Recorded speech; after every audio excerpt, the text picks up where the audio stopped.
آپ یہ بات میت کے لیے کہہ رہے ہیں کہ جب قبر کی مٹی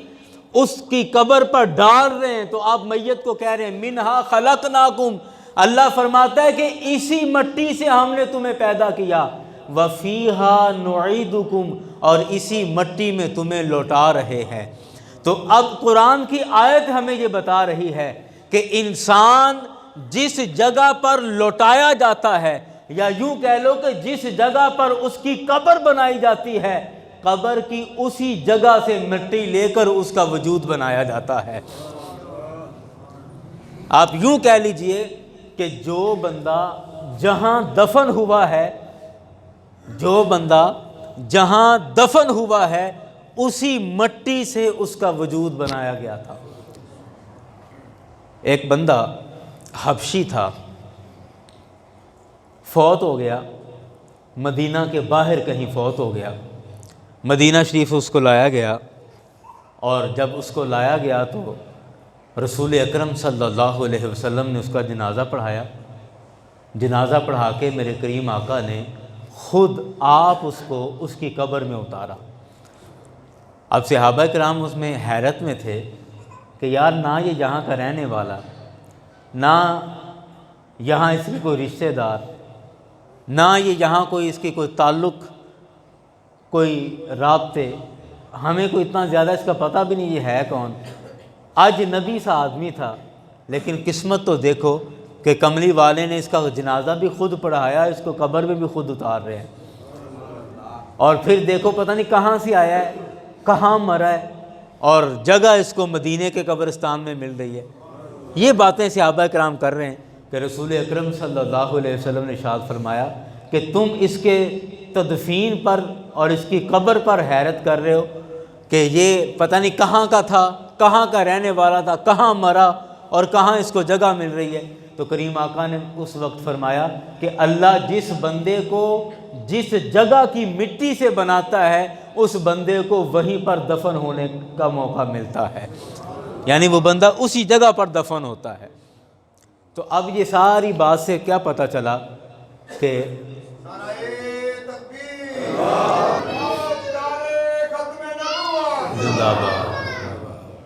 اب اس ساری بات سے کیا پتہ چلا کہ کائنات کی تمام مٹیوں میں سب سے افضل مٹی وہ ہے جس مٹی سے رسول اکرم صلی اللہ علیہ وسلم کا وجود مبارک بنایا گیا۔ تو اگلا سوال یہ تھا کہ وہ مٹی کہاں کی ہے، یا زمین کے کس حصے کی وہ مٹی ہے کہ جس سے رسول اکرم صلی اللہ علیہ وسلم کا وجود بنایا گیا۔ تو اس کا جواب ہمیں قرآن نے دے دیا کہ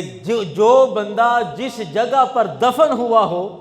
اسی جگہ کی مٹی سے اس کا وجود بنایا جاتا ہے۔ منہا خلقناکم وفیہا نعیدکم، کہ ہم نے اسی مٹی سے تمہیں بنایا اور اسی میں تمہیں لوٹا رہے ہیں۔ تو اب یہ قرآن کہہ رہا ہے کہ بندہ جس جگہ دفن ہوتا ہے اسی مٹی سے اس کا وجود بنتا ہے۔ تو اب سوال یہ پیدا ہوتا ہے کہ رسول اکرم صلی اللہ علیہ وسلم جس مبارک جگہ پر آج آرام فرما ہے وہ جگہ کون سی جگہ ہے؟ اگر کہیں وہ مدینے کی جگہ ہے تو صرف مدینے کی جگہ نہیں ہے، وہ مدینے کی جگہ نہیں ہے، جس جگہ پر رسول اکرم صلی اللہ علیہ وسلم آج آرام فرما ہے یہ وہی جگہ ہے کہ جس کے بارے میرے آقا نے فرمایا تھا ما بین بیتی و ممبری روضۃ من ریاض الجنہ، کہ میرے گھر اور میرے ممبر کے درمیان جو جگہ ہے یہ زمین کا ٹکڑا نہیں ہے، یہ جنت کا ٹکڑا ہے۔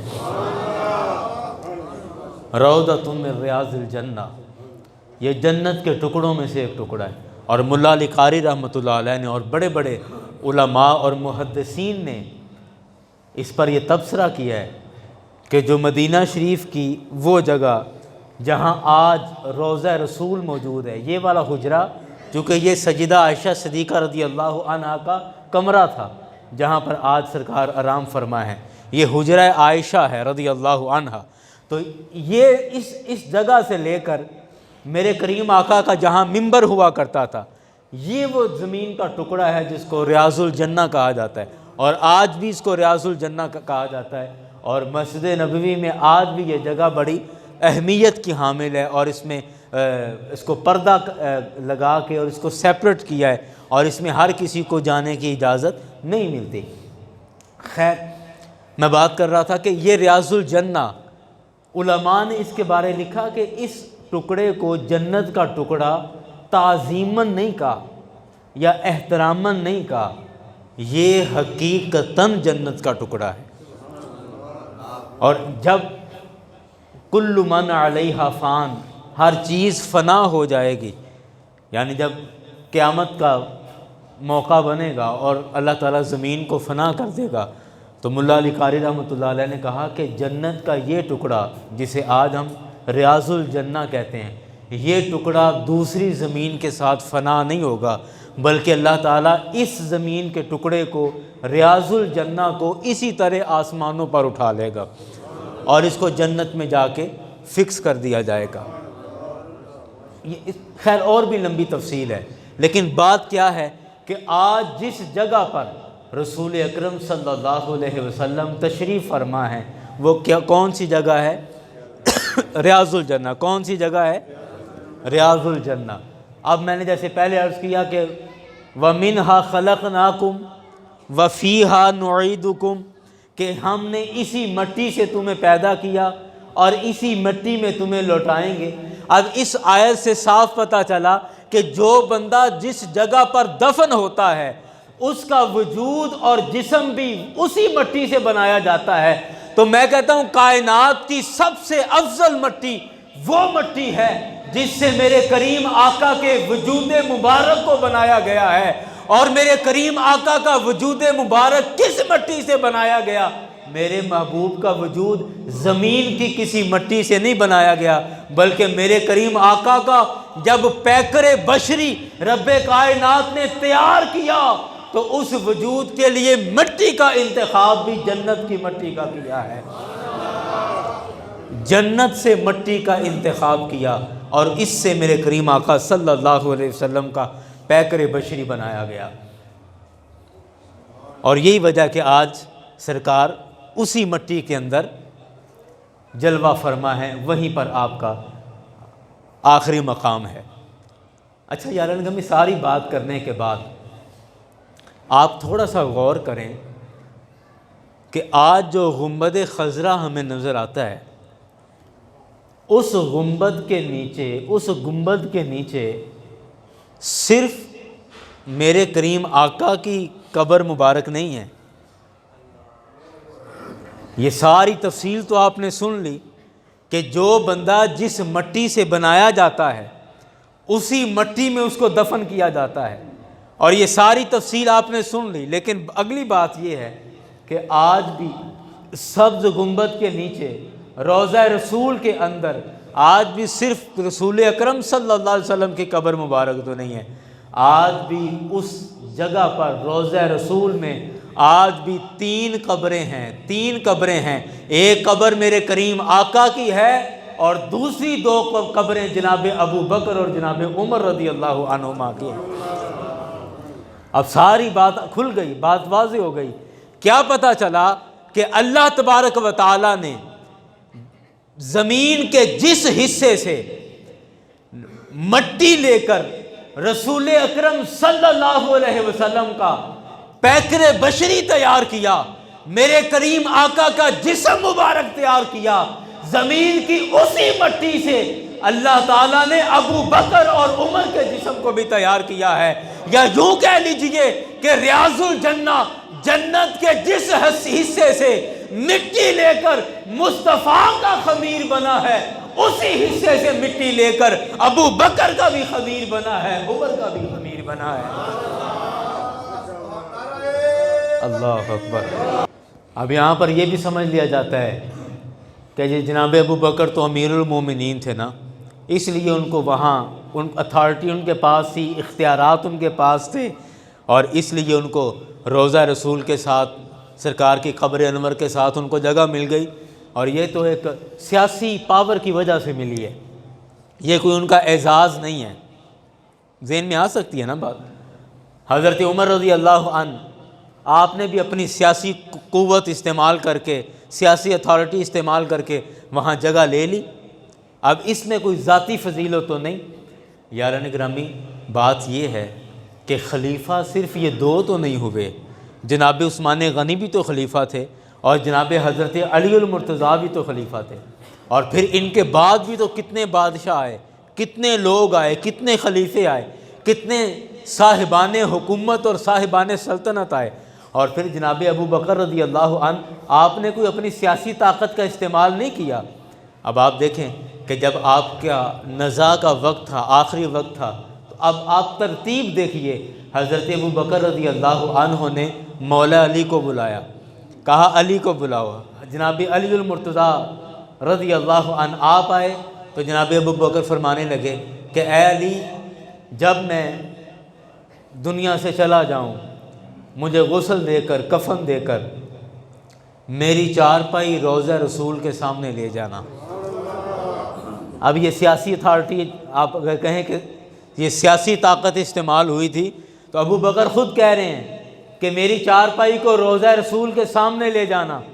اور روضہ رسول کے سامنے لے جا کر چارپائی رکھ دینا، اور جا کر سرکار کے مواجہ شریف کی طرف منہ کر کے میری چارپائی کو سامنے رکھ کے کہنا الصلاۃ والسلام علیک یا رسول اللہ، اے اللہ کے رسول آپ پر درود و سلام ہو، ھذا ابو بکر، یہ ابو بکر ہیں جو آ چکے ہیں، اور یہ آپ کے پہلو میں آپ کی رفاقت چاہتے ہیں۔ اور جناب ابو بکر نے کہا کہ اگر اس دعا پر روضہ رسول کا دروازہ خود بخود کھل جائے تو مجھے سرکار کے پہلو میں دفن کر دینا، اور اگر سرکار کے روضے کا دروازہ خود بخود نہ کھلے تو مجھے مسلمانوں کے قبرستان میں جنت البقیع میں دفن کر دینا۔ یاران گرامی، یہ سیاسی طاقت نہیں تھی، یہ ایمان کی طاقت تھی جس کا استعمال کیا گیا تھا، یہ محبت کی طاقت تھی جس کا استعمال کیا گیا تھا۔ جب حضرت ابو بکر کا وصال ہوا، آپ کی وصیت کے مطابق بالکل ایسا ہی کیا گیا۔ جب آپ کی چارپائی روضہ رسول کے سامنے رکھ کر حضرت علی نے کہا الصلاۃ والسلام علیک یا رسول اللہ ھذا ابو بکر، یا رسول اللہ یہ ابو بکر ہیں، یہ آپ کے پہلو میں جگہ چاہتے ہیں۔ راوی لکھتے ہیں کہ روضہ رسول کا دروازہ کھل گیا اور میرے آقا کی قبر انور سے یہ آواز آتی ہے ادخلوا الحبیب الی الحبیب، آج پیارے کو پیارے کے ساتھ ملا دیا جائے۔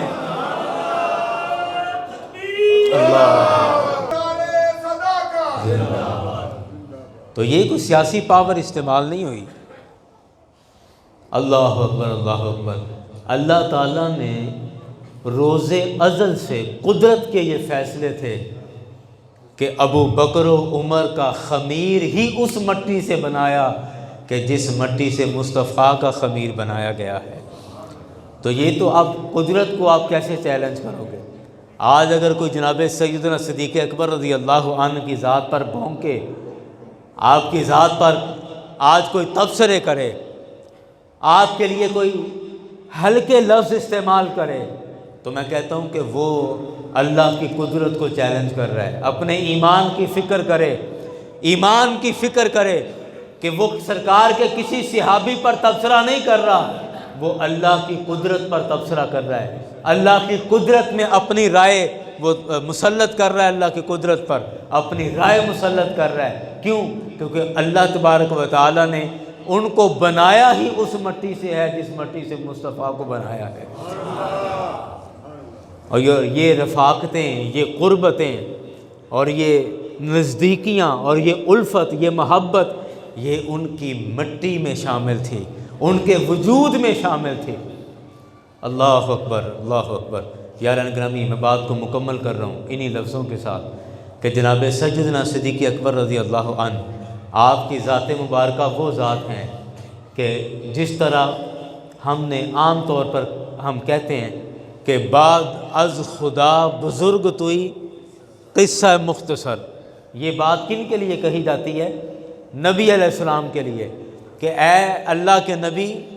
ہم آپ کی کتنی شان بیان کریں، کتنی شان بیان کریں، کتنی شان بیان کریں۔ بس یہ کہتے ہیں کہ بعد از خدا بزرگ توئی قصہ مختصر، کہ اللہ کی ذات کے بعد جو سب سے بڑی ذات ہے، بزرگی والی ذات ہے، وہ آپ کی ذات مبارکہ ہے۔ اور بالکل اسی طرح آپ اسی جملے کو تھوڑی ترمیم کر کے آپ پڑھ لیں کہ بعد از انبیاء بزرگ توئی قصہ مختصر۔ جناب سیدنا صدیق اکبر کے لیے آپ یہ جملہ کہہ لیں کہ میرے کریم آقا بعد از خدا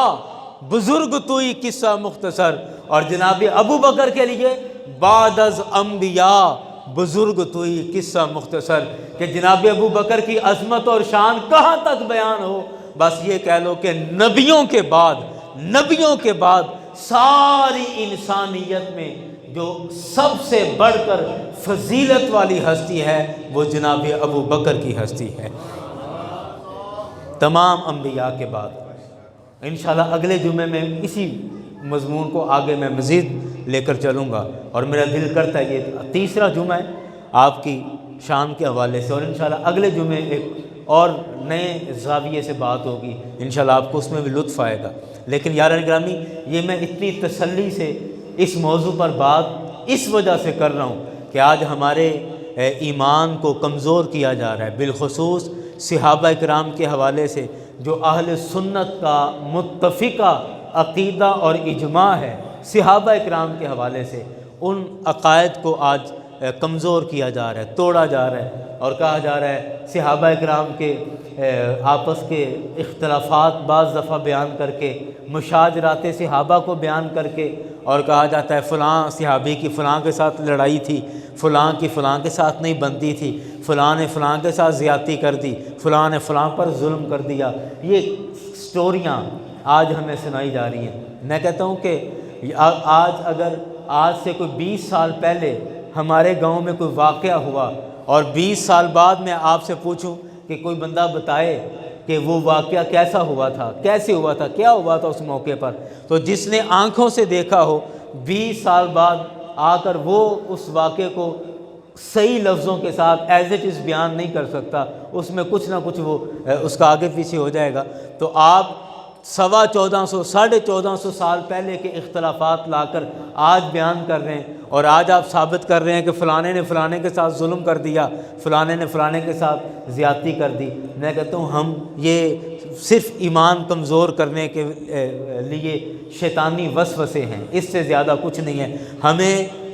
ان چیزوں پر اعتقاد اور یقین رکھنا ہے جو قرآن مجید نے واضح طور پر بیان کر دی، اور قرآن پاک نے تمام صحابہ کرام کے لیے ایک اصول بڑا واضح طور پر ہمیں دے دیا کہ محمد الرسول اللہ